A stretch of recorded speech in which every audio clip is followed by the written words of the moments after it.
4 o'clock, and we have all arrived. Today is Wednesday, June the 3rd, already.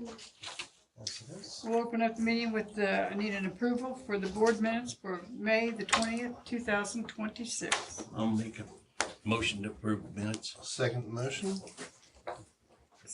Okay, any discussion on the minutes? Right now. All right. Vote please, raise your hand. Thank you very much, unanimous. Number 2, approve the payment of claims in accordance with Indiana State Board of Accounts. Second. Thank you, thank you. Any discussion on payment of claims? Sure. Take a vote.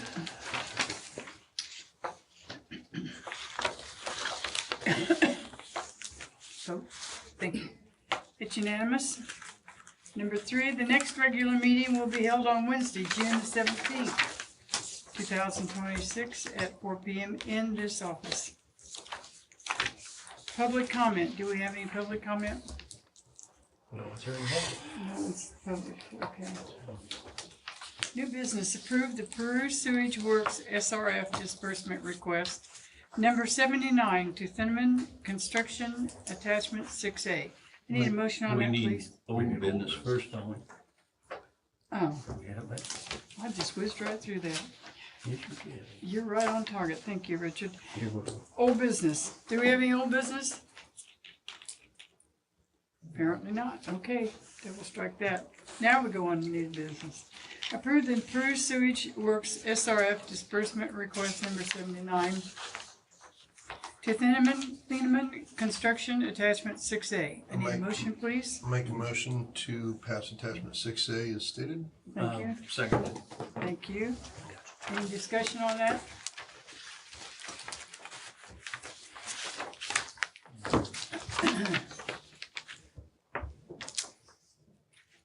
I'm waiting. Well, I noticed it on here, there's no block out on the account number or the bank routing number and all that. It's, Must have missed it. Hadn't been the last 2 times, Mary. you have it? Usually I check that, okay.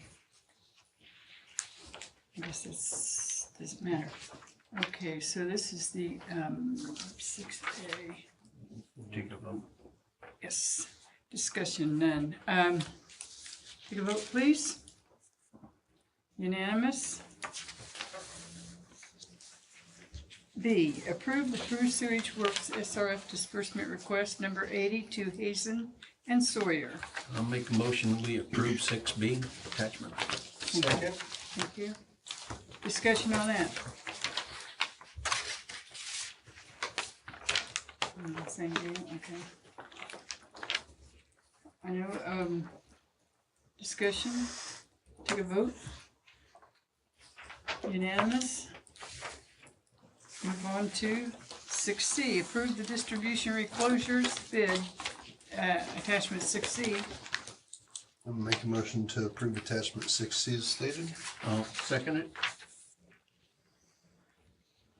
Okay, second. So what's recommended is the Siemens CMR for $47,203.24. Mike, you want to explain kind of what that is and the amp rating and how you guys made the determination on that? Yeah, the reclosers are the devices we put on the line that prevent truck rolls. They'll allow transient faults to clear on their by themselves without a lineman going out there or without a sustained customer outage. So this would cover 3 locations. It'd be 9 individual units that we would gang together. And it's, I think Catherine did a pretty good job of explaining things here, but we opted for not the cheapest bid, but it does give us more, a higher sustained current rating and then a higher interrupting current than some of the other quotes we received. We budgeted $50,000 for it this year and it still comes in under budget. And for that extra $2,000 and $9,000 respectively, we're getting 2 times the amp ratings or 6 times the amp ratings, which allows for future growth on the system. We won't have to purchase a new one if one of these circuits gets loaded up a little bit more. So those four manufacturers and costs are basically, they're not apples to apples, they're more apples to oranges, and they pick the one that would serve us best for the best price, or the three that would serve us best for the best price. So. And Catherine did do a really good job on that. So. Any questions? Kudos, Catherine. Thank you, Catherine. Okay, take a vote on that then, and it's unanimous. D, 6D, approve the fourth quarter uncollectible accounts 2025, attachment 6D. Make a motion to pass attachment 6D. Second. So this is the fourth quarter uncollectible accounts, fourth quarter of 2025. Total write-off is $30,275.95, which is 0.299% of gross revenue from the fourth quarter. Indiana average over 90 days for utility accounts, according to the state, is 5%. The approved RISM average, if you add them both together, is 0.6%. So we are still well under Indiana average for over 90 days. And as you said, it was about $8,000 from that time last year, 2024, fourth quarter, less. 102 numbers of accounts. Okay.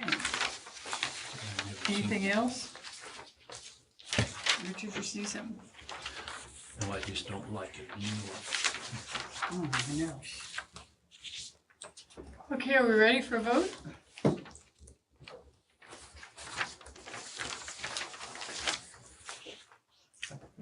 Okay. It's unanimous, thank you. 6E, approve the Cornerstone Grants Management Amendment 2 to original contract attachment 6E. Make a motion to approve the amendment, approve the amendment. Second the motion. Thank you. So originally signed the contract with Indie Grant Services, Cornerstone Grants.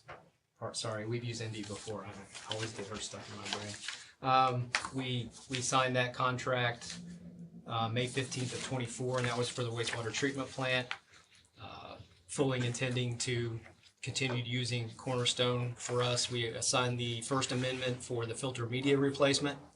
That was the $948,900 grant for the water plant.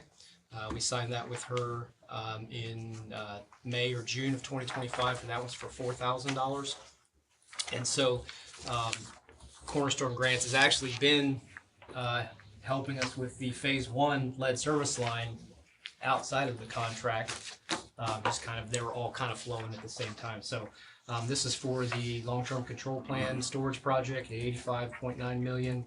It is for the phase 2 lead service lines, which you haven't really began yet. And then it's for the phase 1 lead service line portion of it. $93,600 for wastewater CSO, $36,000 for phase 2, and $4,000 for phase 1 on the lead service line. She always does an amazing job for us. You've never had any issues whatsoever No, she with works her. well and gets right back with me. And she works really well with the state, and you guys see her work every single meeting because we're always asking for approval. So. And all this work's being done in accordance with our Yep. standards and everything. Yes, okay. Are we ready for a vote? All those in favor? It's unanimous. Excuse me. That would be, take us to 6F.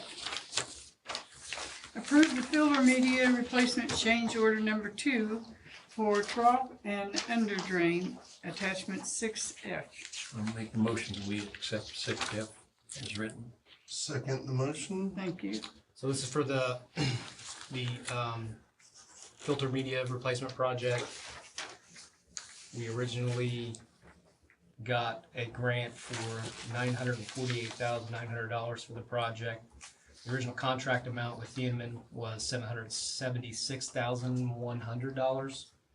And this is in addition to that. This wasn't something anticipated, and they're asking for a total of $81,965.20. Jamin, you want to discuss what they need to do and why, please? So the filters themselves look like big swimming pools. You've seen them.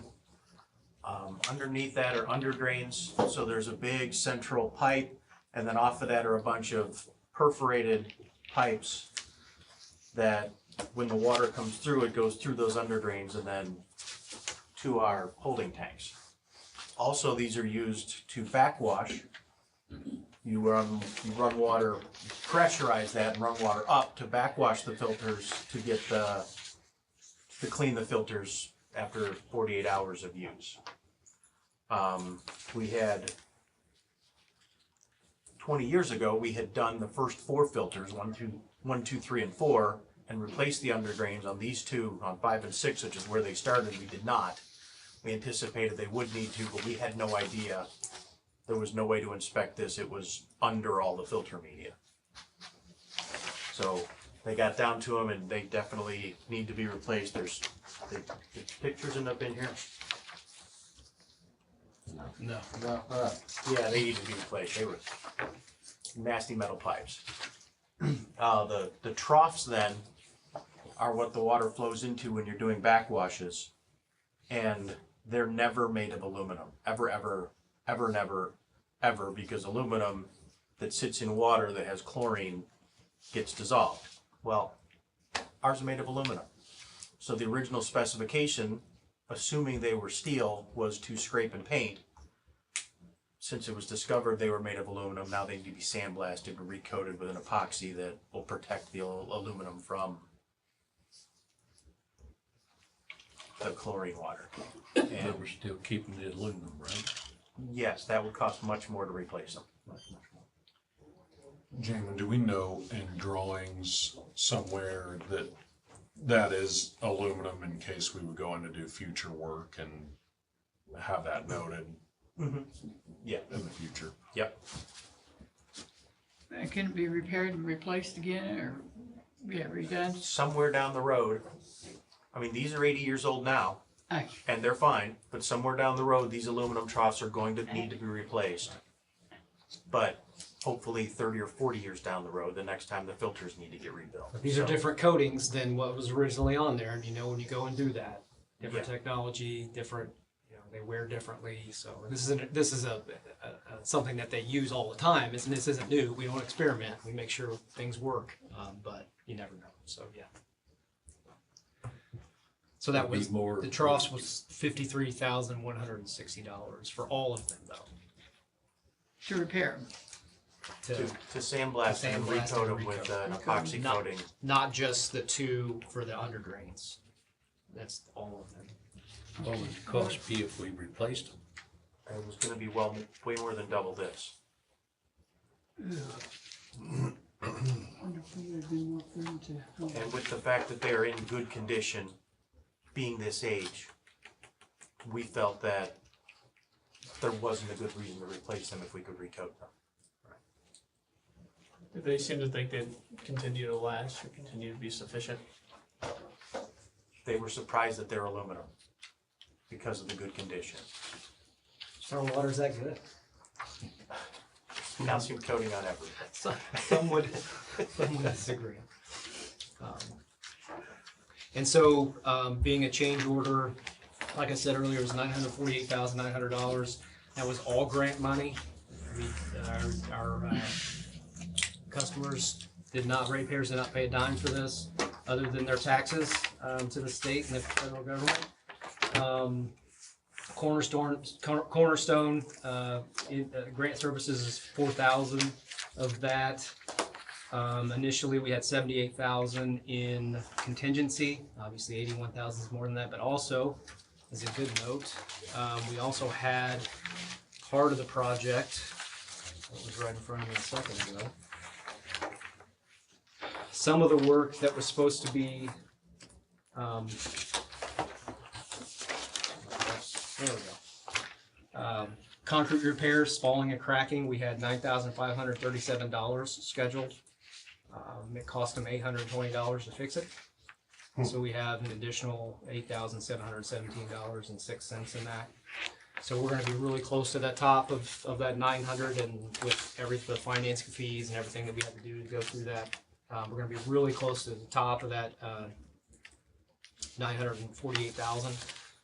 So right now we believe we have enough in contingency, but you know, things happen, and we'll cash fund anything excess. I mean, we can't complain if we have to cash fund $4,000 or $5,000 out of our capital funds when we got almost $1 million in grant funding for overdue projects.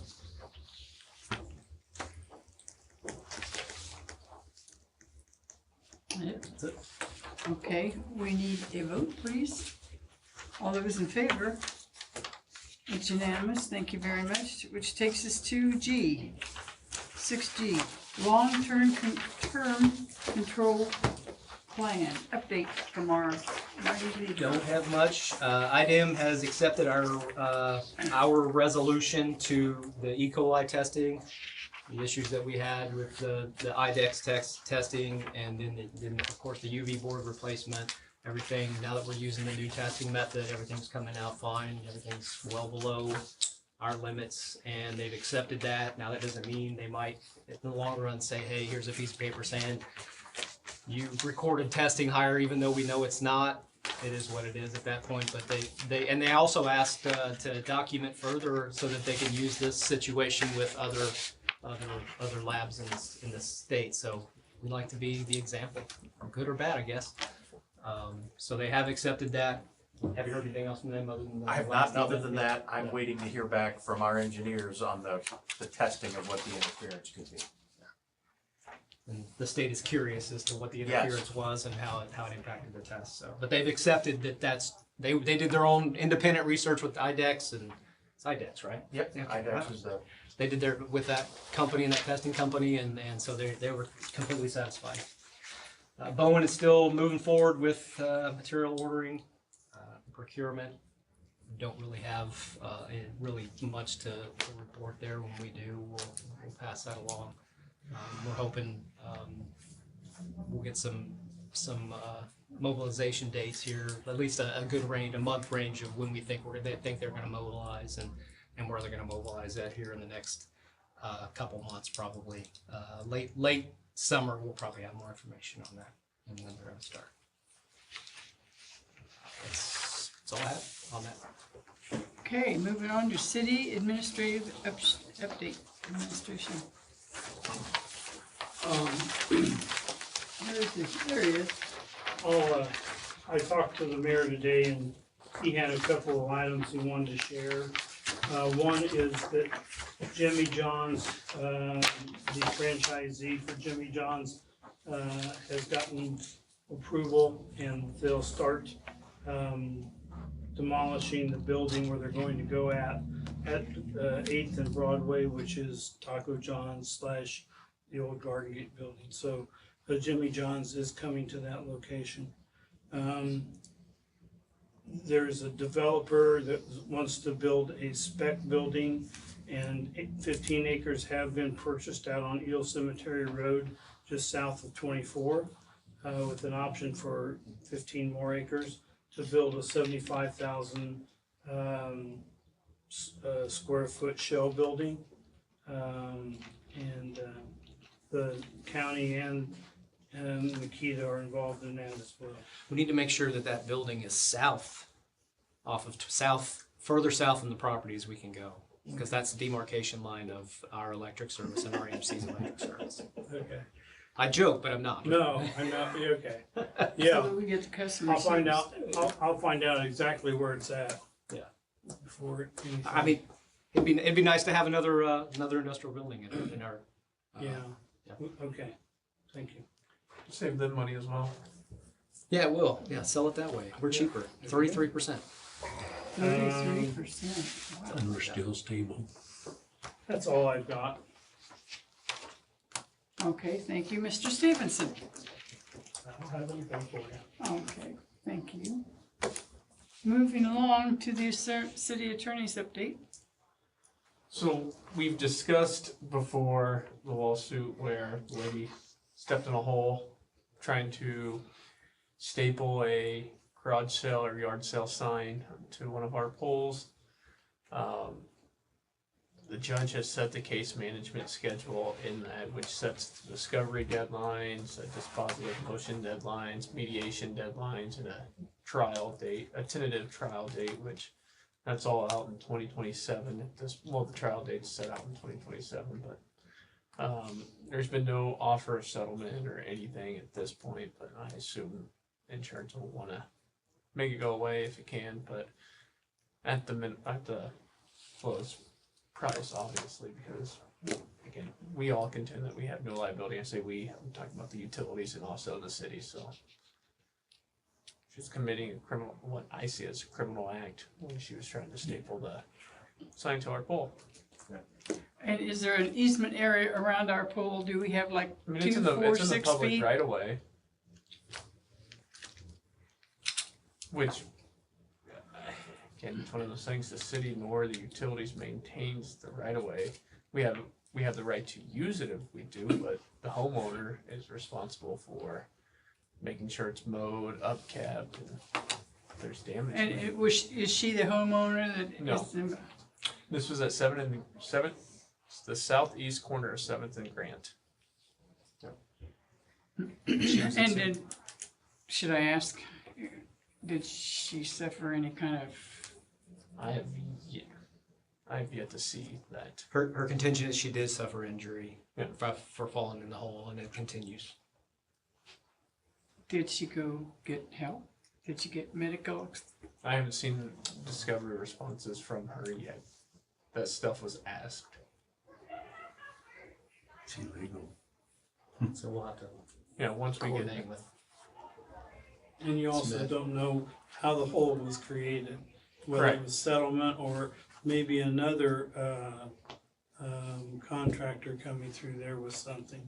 So there's been discussion, but we don't have any log or index that I believe it was AT&T or maybe Comcast were doing some type of work at that time frame throughout the city, but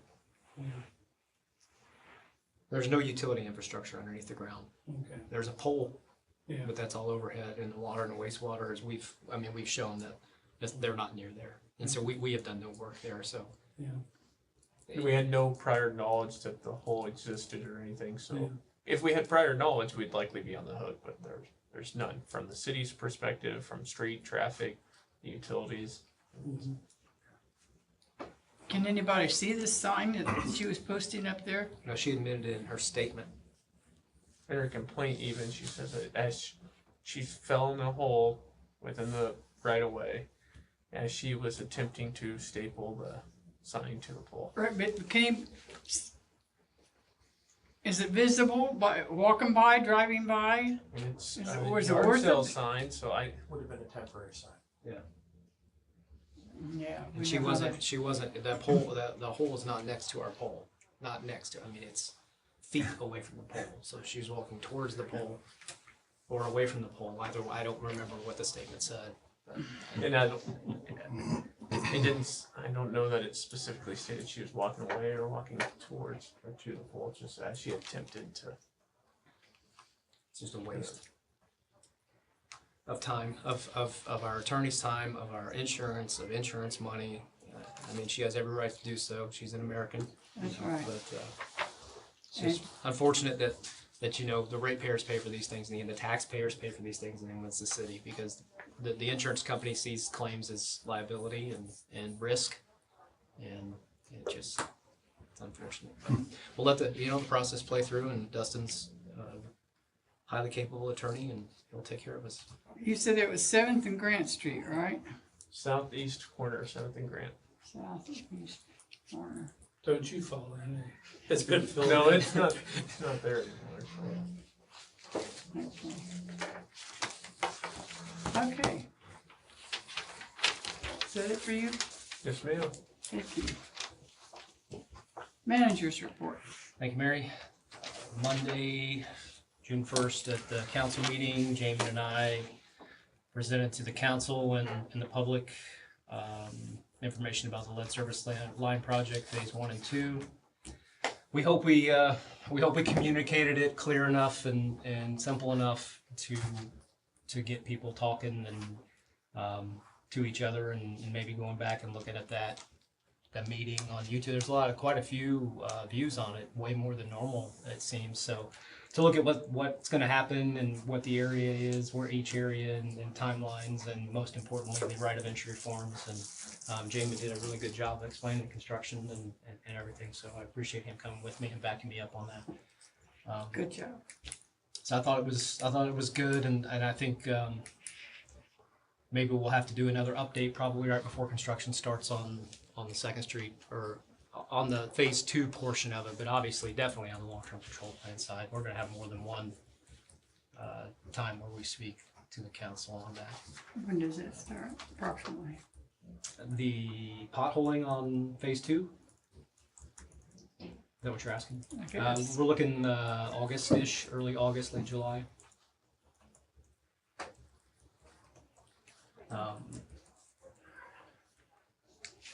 And then we have a couple customers just talk briefly about.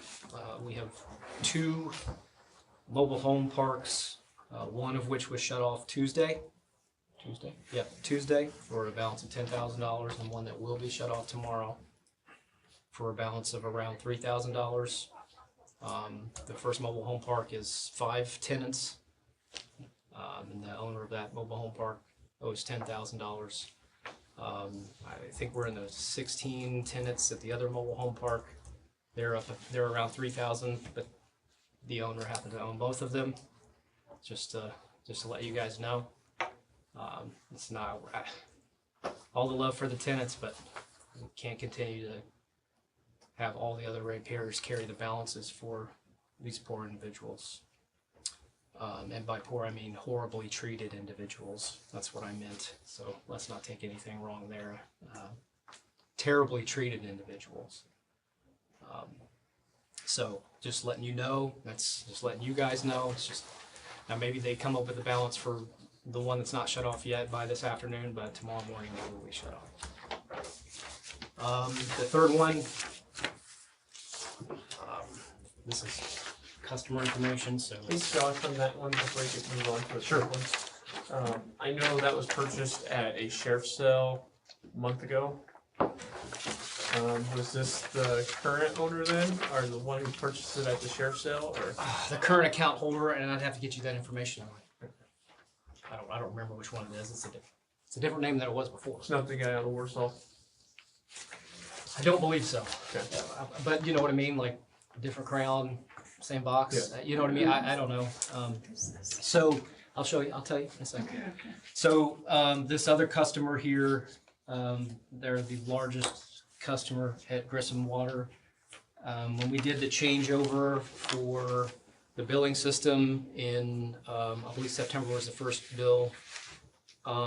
This particular customer has 2 6-inch meters that feeds the facility, and I don't know when they programmed that part of it, because they got to go through every, I mean, I'm talking our billing system, not our account manager. Our customer service manager is the one that caught this, because we've been having discussions about the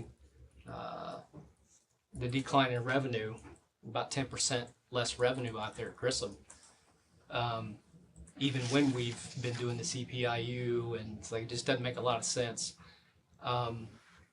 And she caught it. I don't know whether because they have 2 6-inch meters, one of them they considered a duplicate. So when that programming went through, it did not catch that other 6-inch meter. So we've been in contact with them. What you have in front of you is what that other meter billing should have been. Essentially double. We should have been billing them double than what we were billing them. We have the ability through Indiana code to go back a year, whether we make a mistake or whether we underbill or overbill. Even if we overbill, we go back to a customer and say, hey, here's a year's worth of, and we've had that. In rare instances, a lot of time that's when we have PTs and CT issues on three-phase industrial customers, and they go out of whack on you.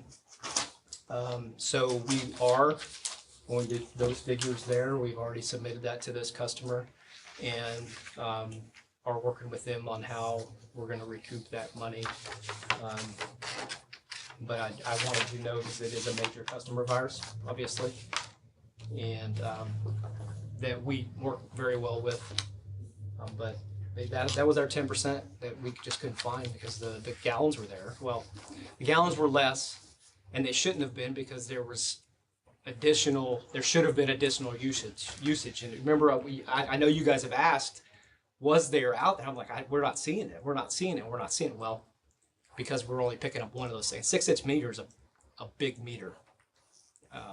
They're larger ones that we have. So there's a lot of volume there. So any questions? They owe this bill? Correct. I assume it's obviously rectified with them now, so going forward, we'll be charging the correct amount each month. And it worked out. Typical bill is like $6,000 to $7,000 a month, depending on what's going on that month. And we were billing them since September, an average $3,000 to $3,500. And because we have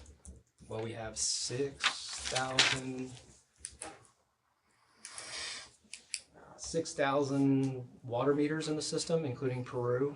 It's not, and we're just almost at 11,000 electric meters. So we are growing electrically too. It's not, we don't audit every meter. We don't have the time to audit every meter and everything. And with the changeover and some of the small errors on the programming side that all of these wonderful people up here have been dealing with over the past 6-7 months. So we're gonna try to get the state to pay this? Is the state gonna pay this, or we haven't had that discussion. We've asked them, and we've talked to that customer, and they're working with their people to pay that back. Yes. Is it very obvious in the previous billing, previous to the September change, that there was a substantial drop off once? I mean, when you go back into even billing in their data, previous bills, their accounting can look at it and see that Yes. sharp drop. yes, yeah. I mean, it's. I went back and looked at it again today, and thinking, well, maybe, I want to make sure I got this right, and it's that 6,500 to 7,000, and all of a sudden it's boom, it's 33,000, 3,500, and it's consistent. Like both sides are consistent, both time frames are consistent. So. Josh, how far back does this go? I know you say you can go back a year. 9 months. I think 9 months. September September last year. September. Oh, okay, Yeah. good. Yeah. No, it's not anything that Not hasn't been long-term, going on. We got our. If you remember, we had all the issues with the billing system last year when we did that switch over and everything, and this was kind of part of it. Again, I don't know. We don't. They can't really tell us what happened. We know it's fixed, and that's the important thing. And then we'll work with this particular customer to try to recoup this, and in a timely manner. But not everybody's gonna have 140 grand sitting around. So Yeah, but they have a big checkbook. they do, but they also have a budget, and they probably thought, I mean, if I was paying the bills and all of a sudden my bill was half or $3,500, $4,000 less, I'd probably think something's wrong here because utilities don't usually go down. But I mean, I don't do it as long as you can do it, I guess. Especially since their population had increased. That is our belief, yes. Mm-hmm. So that's where we're at on that. I just wanted to give you a heads up. But we'll continue to have some discussions with that. And you said that it's been submitted to them and it's received. They've got it. They're taking it to their higher ups. We got to go through all the red tape and discuss that with them, and then they're going to get back to us and get it figured out. We're obviously not going to say, "Oh, we want it all right now." We'll talk about 6 months, 5, whatever works best for them, because they do have accounting and they have people they have to answer to, and we've given them all the meter information as well, so they could look through that and say, hey, yes, there was a mistake, or dispute it. I think they're welcome to dispute it, and we'll work with them and figure it out. The main thing is that now it's fixed, but that's a significant amount of money, especially when we have 2 towers that desperately need painting out there. So we're not going to let that go if we can help it. That's all I have. Okay. That takes us down to the adjournment. Before we adjourn, I would like to thank Josh and Jamie for their presentation at the city council meeting on the lead and galvanized pipes, and for hoping that everyone won't think it's a scam and contact us, or contact them and get it done so it don't cost them in the long run. You've done a great job. I like it. Now, make a motion to adjourn. Okay, motion, second please. Second. Thank you. Any other discussion? Okay, well, let's take a vote. And it is unanimous. Thank you very much.